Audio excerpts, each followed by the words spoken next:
Thank you for joining us in our In Conversation series, where we'll deep dive into issues and learnings that we hope you'll find useful.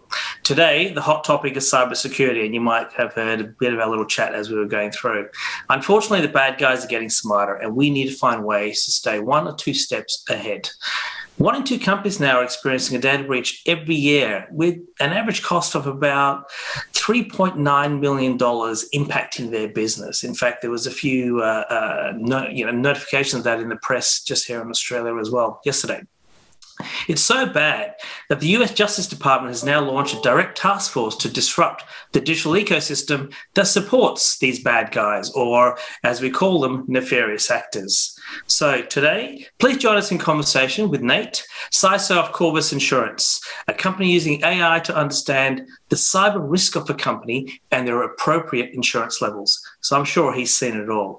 And of course, Marcus Bartram, General Manager at Telstra Ventures, with an investment focus in cyber and insurtech.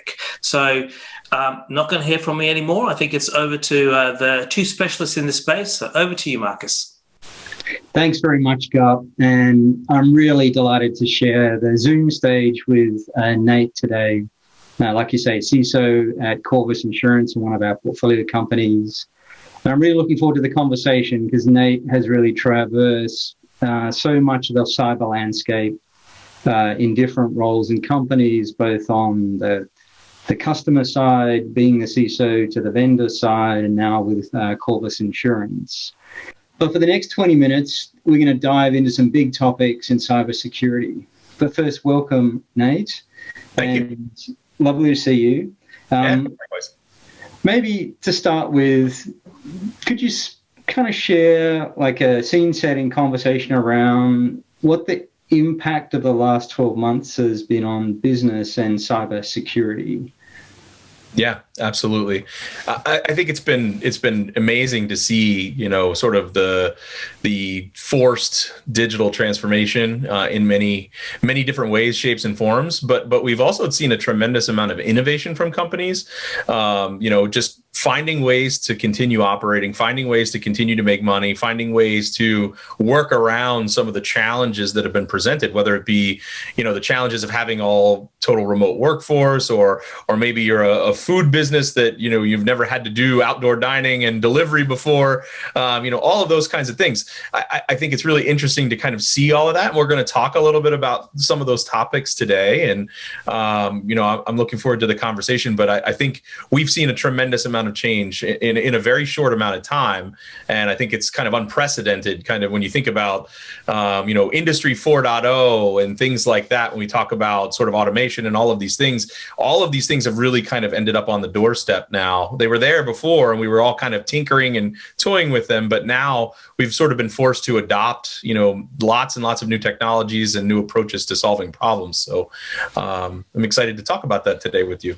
Yeah, absolutely. A huge amount of change. Hey, before we dive deeper, Gup sort of mentioned it in the intro.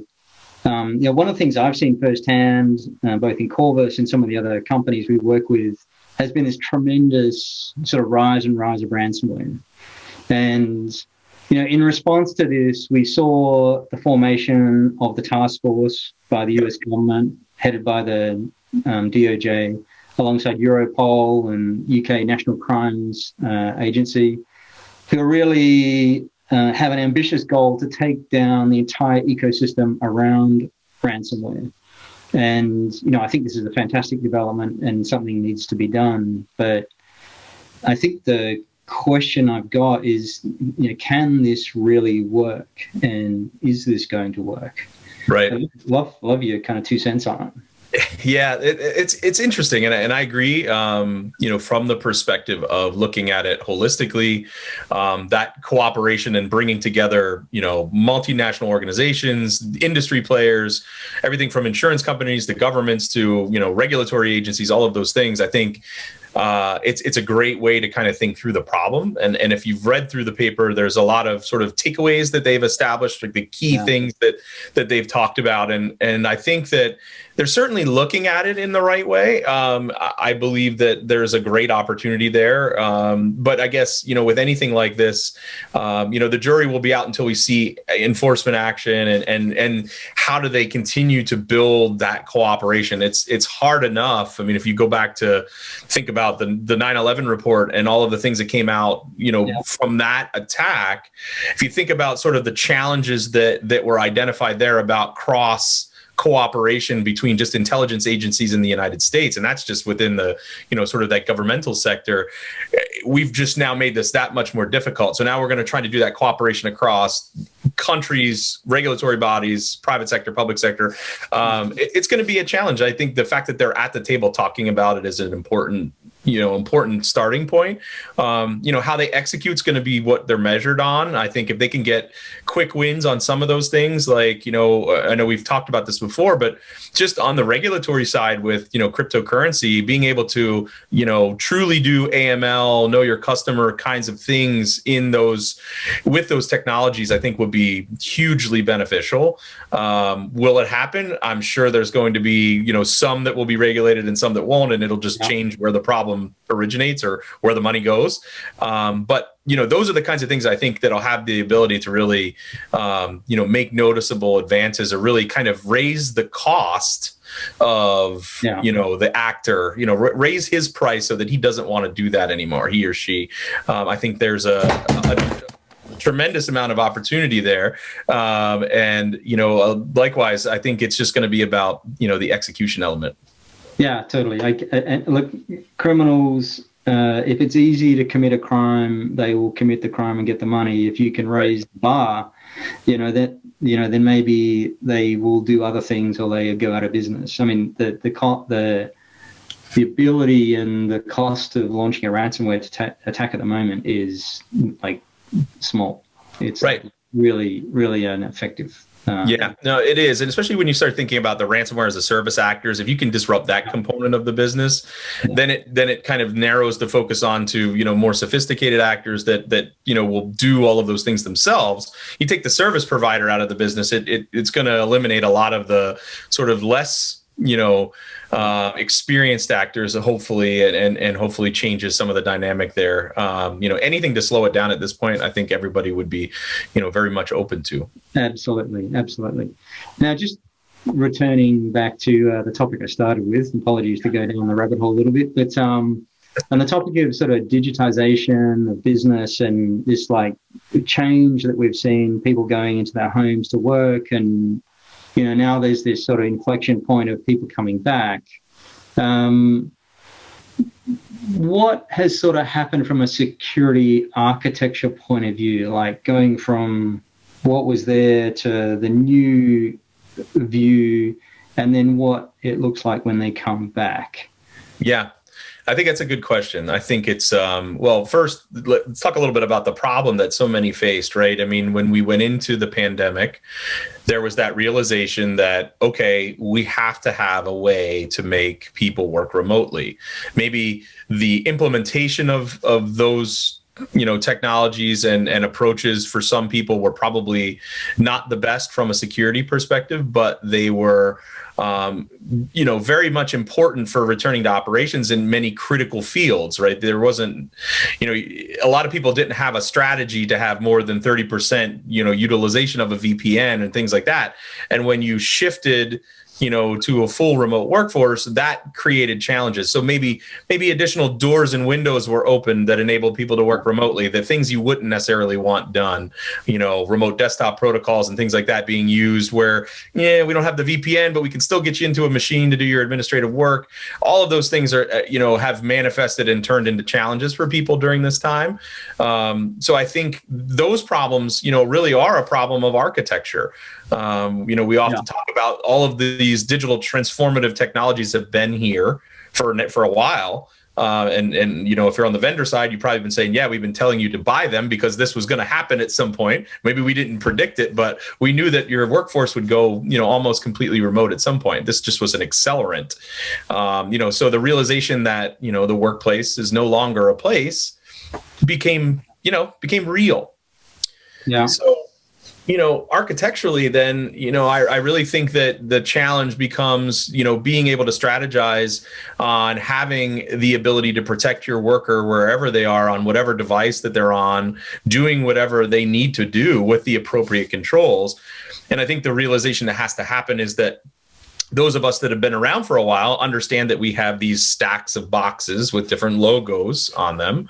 Yep. And we've had many different, you know, many logos come and go over the years, but that security stack of the, you know, the firewall and the proxy and the, you know, the VPN concentrator and the SD-WAN router and the MPLS router, all of that stuff that was critical for a corporate network and to do network security and other types of security controls, became very sort of quiet, you know, if you had 100% remote workforce, unless of course you were backhauling all of that traffic. Yep. To those. Back into the box. Yeah. Yeah. And I think the realization is that those types of architectures were not made for this kind of work, because they became ineffective. They became, you know, unfortunately, the controls weren't very effective there in the first place. As cloud was adopted, there was a loss of visibility because the data's the ability to inspect that traffic and gain visibility becomes a little different. You know, the language of the internet almost changed, you know, in terms of how we look at it and how we do things with it. And then you displaced all the workers, right? So yeah, there's a lot of challenges there. And then when you think about people coming back to the office, you probably still need to have that traditional stack if you're going to have a workplace.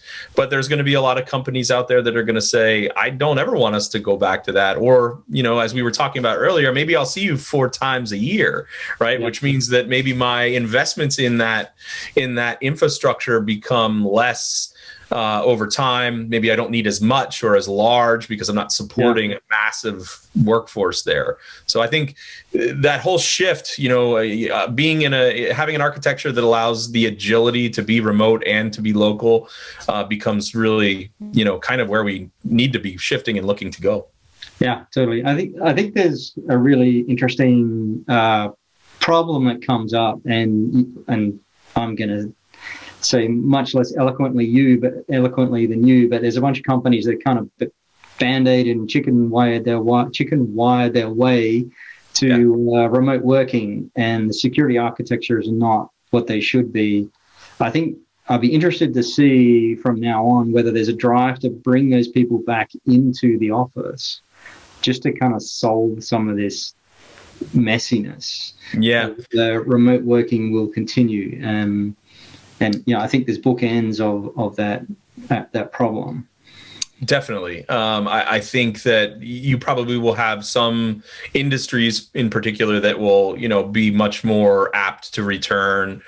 Maybe it's a cultural thing, but it also could be just because of the way that, you know, you have to physically be there because maybe there's manufacturing equipment that you need to run and those kinds of things. So in those environments, I would expect there to be probably some focus on, you know, safely enabling remote work, because maybe they couldn't do that before. You know, you start to think about those concepts and principles of like zero trust architecture around, you know, getting safe remote access into specific things that you need access to or specific data that you need to transact on.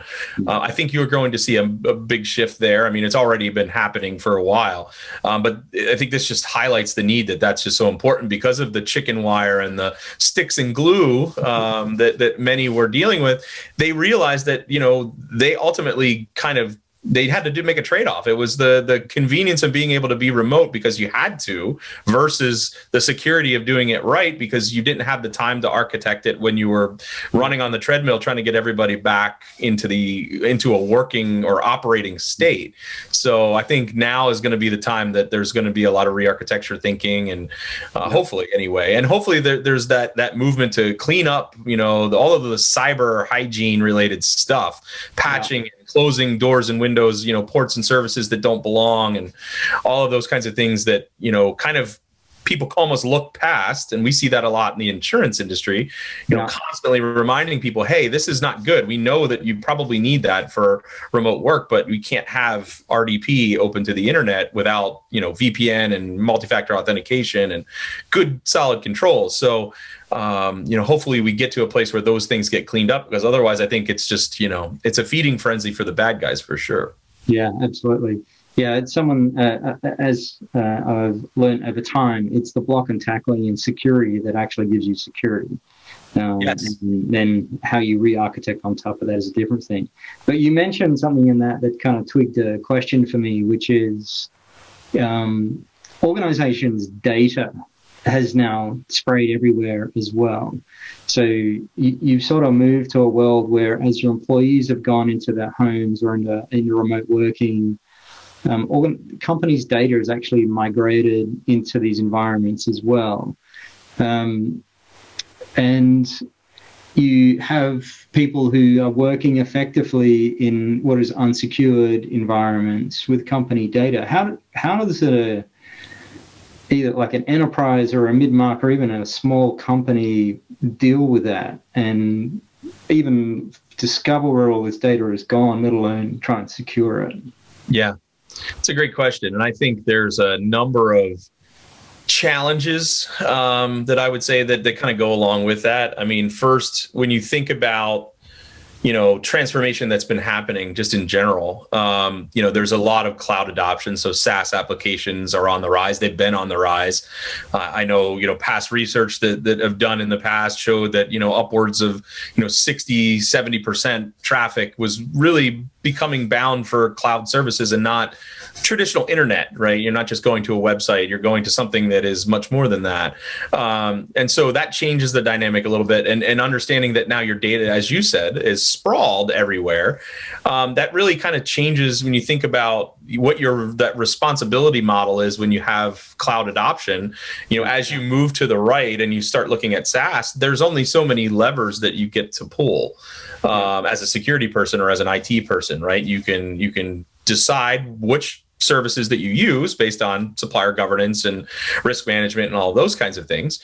So that makes third-party risk a really big deal, and fourth and fifth party down the line. There becomes the challenge of allowing or disallowing the types of data that you want to go to these services, and then you can control how you log in, authenticate, and really monitor those kinds of services. So you're very much limited. You don't own the infrastructure anymore. You don't own the app. You can challenge them to say, did you pen test it? What's your application security like? But you don't control those things anymore. So it really becomes important to be able to, first create that inventory of where your data is going and the services that you use. And then from there, really start developing the approach to ensuring that you have good controls. And if you have bad services, that maybe then you need to choose an alternative. Because one of the things from a third party risk management perspective that we often kind of talk about and, rely on is those third-party audit attestations. Well, if you think about where we've all been working, how valid do those third-party audit attestations become when the operating environment is not the one that they're operating in, right? So you've relied on that for your supplier, and you probably have those attestations yourself if you're a service provider that you give to your customers and partners. What happens now when no one's been working in that environment and everybody's kind of dispersed, and your data is now in the basement of someone's mother's house in Minneapolis, Minnesota, or wherever it may be?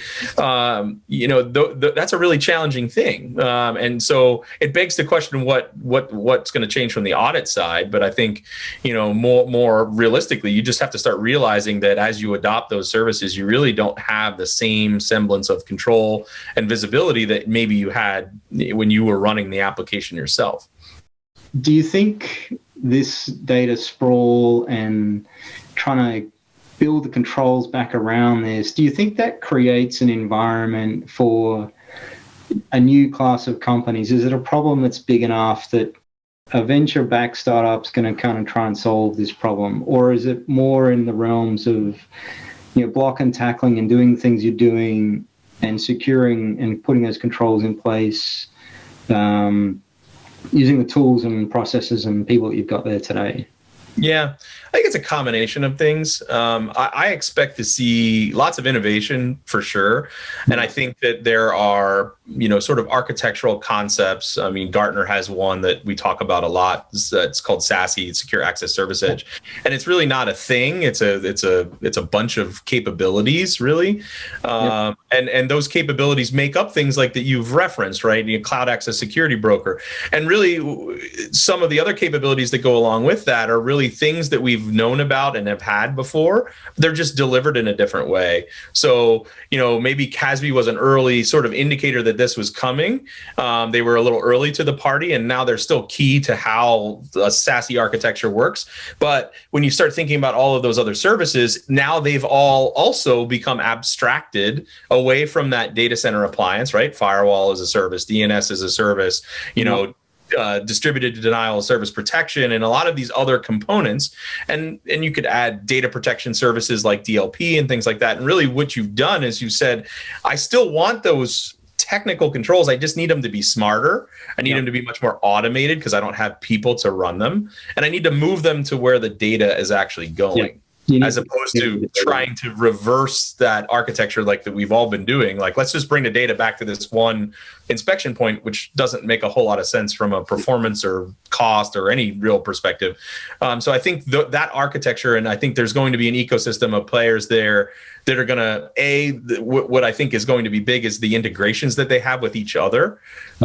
Because the last thing you need is to go back in time to the days when, the endpoint wouldn't talk to the firewall, wouldn't talk to the other tools that you had. And so you had these veritable, these endless amounts of little silos. And then we went and we decided that we would have to create some kind of shared plumbing through this kind of trailer park of stuff that we had, and hopefully come to some sort of, we were able to get two things to come together and talk to each other, and we were able to do something, right? And that's where we've seen growth in automation and orchestration platforms, because they're still trying to solve those problems. So I think it's a lot of those same things, but abstracted into software and delivered, where you're really operating. And I think that's really the important part. Yeah, absolutely. Yeah, I love the description, the trailer park of things we've bought over time. It seems like that sometimes. I think it really does. Yeah, I love it. That's very good. So what about on the other end of the scale? If I'm like a smallish business, 100 people or less, like I don't have access to the Nates, Smolenskis of the world. Sure. And I don't have the people inside my business necessarily to kind of think about this stuff and do this work. How do they deal with this? Because they're exposed to these problems. They're exposed to ransomware as much as anybody, if not more. So what can they do, and how should they think about this? Yeah, now this is a common question that we get in advisory at Corvus, and and I've seen this in other places too. But I think the one thing, especially for the small enterprise, even like up through the mid-market, I think the biggest thing that I've seen lately is that everyone that I've talked to has said, we're getting rid of the infrastructure, right? We're getting rid of the stuff that we're not good at managing because we don't have IT professionals. We don't even have an IT team. We don't have a security person. We don't have anything. We have contractors that may come and go occasionally that, essentially make sure that things aren't on fire, right? I mean, they're just doing the basics. So moving out of those things into platforms that deliver those services, even for simple stuff like email, if you look back in time and you think about, just not long ago, a month ago, Microsoft released 0 days that were related to on-premise traditional Exchange infrastructure.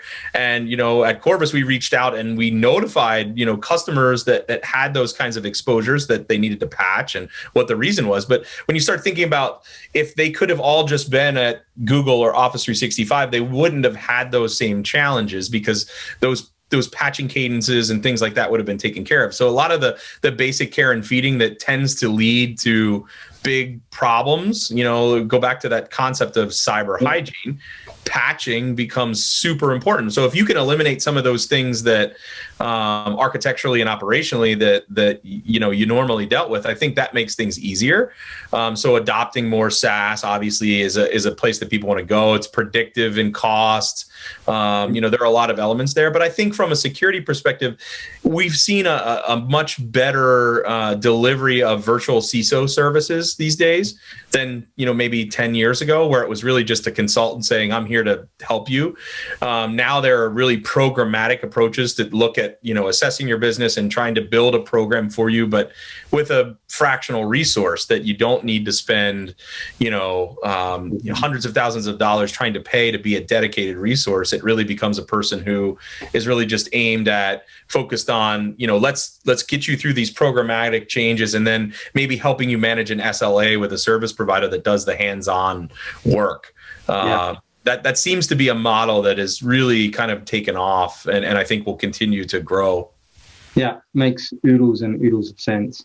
Hey, look, we're nearing the end of our session, so maybe if I dive in with a couple of questions that have got asked. So how important is intelligence in the arsenal of an organization to protect against the inevitable breach? That's a great question. I think it's extremely important, and I think that there's a couple of things to consider there. One is, having intelligence about how you look, your organization looks from the outside, and how you look in terms of the service providers that you use. Understanding how you look to the bad guy using the same kinds of tools and sources of data and open source information and commercial tools. That's really important, because I think that gives you perspective. And that can turn into better intelligence for you as an organization. I think intelligence can be a very positive thing. It can also be a very daunting thing to find that needle in the haystack. I mean, often that's what you end up with, is just an overabundance of data. So I think it really becomes important to understand the intelligence sort of tradecraft a little bit, and to get the right advisory. It's not just about going and, let's go buy 160 feeds and see if that helps solve our problem. There are certain things that can be done with that data, but you have to look at that efficacy of that data and the and how applicable it is to you. I mean, if you're in K through 12 education and you're buying energy sector data, that doesn't really help you. It might on some common types of threats, but I think it's really kind of getting the understanding and really knowing what you're trying to protect, and understanding that attack surface that you have, so you can understand where that intelligence is relevant. I think intelligence is going to become extremely relevant in the supply chain. I predict that for sure. I mean, if we don't see more, I mean, we know about Security Scorecard and BitSight and all of those guys, but they're not, I don't think they're as focused on the supply chain. They're doing attack surface mapping, and they'll do it for suppliers too. But I think there's more intelligence that can be derived on that. The traditional questionnaire model just isn't going to work, because that doesn't tell you what's happening today, right now. And to be able to action that intelligence into something that is, tangible is really what's important. I might know about the problem, but if I can't stop something from happening or alert someone, then how good is it really? So it's almost like you need the questions for the baseline, then you need something proactive to monitor that supply chain, so you've got visibility, not just one layer down, but a couple of layers down as well. And I think that it traces back to really, if you're really looking at the supply chain, understanding the inventory, where your data, what data goes where, and mapping that. I mean, does that help you with the suppliers? Yes, but then that also helps you with really everything else that you're doing, data protection wise, regulatory wise. I mean, that's kind of starting with that. If I don't have the inventory of stuff, how do I even begin to consider protecting it? Good. Two quick questions in, and we've got a minute or so to go. Okay. With remote working, how do you see organizations managing identity in the cloud? That's a good question too. I think identity strategy is probably one of the most important things, because at the end of the day, when we talk about when you're in cloud, what are those things you have control over? And that's one of those. That's a table stake. It's one of the legs of the stool, so to speak. Yep. So to have a good strategy for that, ensuring that you can manage the life cycle of identities, right? Verify and recertify access easily without complication, because we all know that's hard. And using spreadsheets is not the answer. If you have to, you have to, right? But at the end of the day, no manager wants to, go through a spreadsheet for 100 employees and try to figure out who's who and what the access that they have actually means. So we need processes that are operationally sound there. But I think, ensuring that you can have the structure of identity that helps you segregate and isolate the types of access that you need, and then ultimately enforce different types of authentication to where you need it. And it has to have a behavioral element to it as well, because when you start thinking about concepts like zero trust is going to give you all these different vectors of risk that you need to make decisions on, and the user's behavior and a device's behavior and the data that they're transacting are all just parts of that puzzle. So identity becomes a big part of that zero trust strategy for every type of access. And then adding things to that, it's only going to make it richer, more automated, and obviously more effective. Indeed. Nate, that brings us to the end of our session. I know we could talk for hours, so I really appreciate your expertise and insight. And for everyone on the call, there's a couple of questions that are still there to answer, so we'll get to those. And in the meantime, we'll share the session via email and it'll go up onto our YouTube. So thank you very much.